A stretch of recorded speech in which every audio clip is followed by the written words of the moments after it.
สบายดีทุกคนมื้อนี้อยู่กับซ่องไอ Channel เนาะมื้อนี้ไอจะพาทุกคนไปเฮ็ดจุ่มกินเนาะช่วงกักตัวอยู่บ้านเนี่ยเนาะเฮาจะเฮ็ดจุ่มกินเดี๋ยวไปเบิ่งว่าจุ่มที่เฮาจะกินน่าแซ่บและน่ากินส่ำใดเดี๋ยวจะถ่ายให้เบิ่ง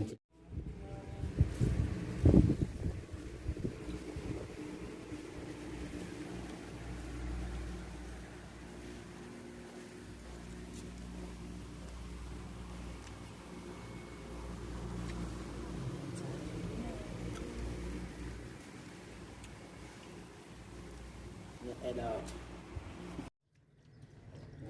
ชิ้นหมู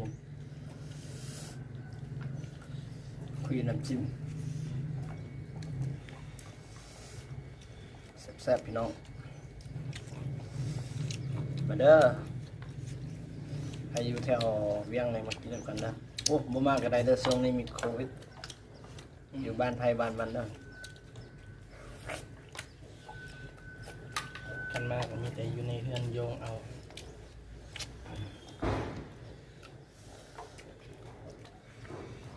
คุยน้ำจิ้มหลายๆแล้วพี่น้อง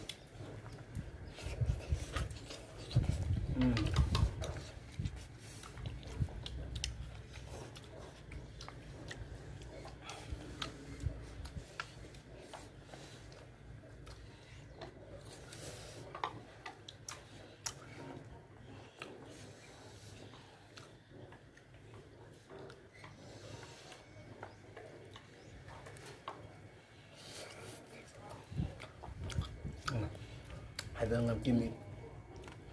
มันจะแซ่บวะสิ้นหมู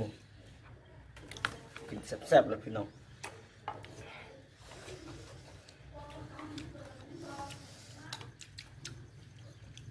จิ้มน้ำจิ้มหรือว่าน้ำคุยไล่ๆรสเอาไว้พี่น้องเอาป้อนพี่น้องป้อน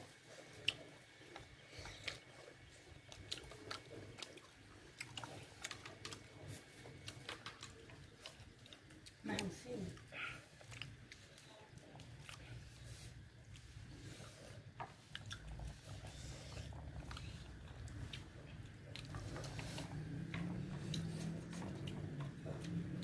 มันยังบ่อาย ช่างมานิดเนี้ยเดี๋ยวไปเจียว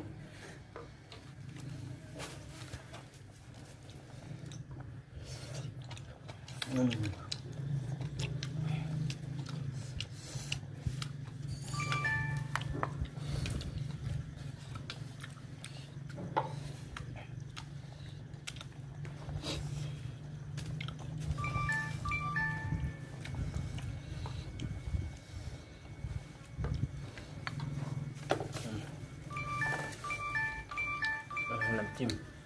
ตักหลายๆรสคือหลายๆรสพี่น้องเดี๋ยวจะกินให้เบิ่งกิน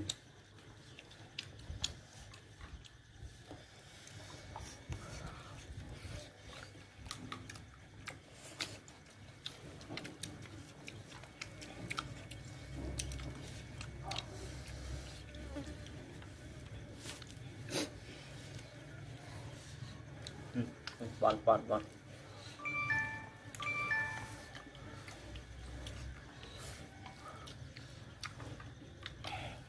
เล็กแม่ตลอดนะ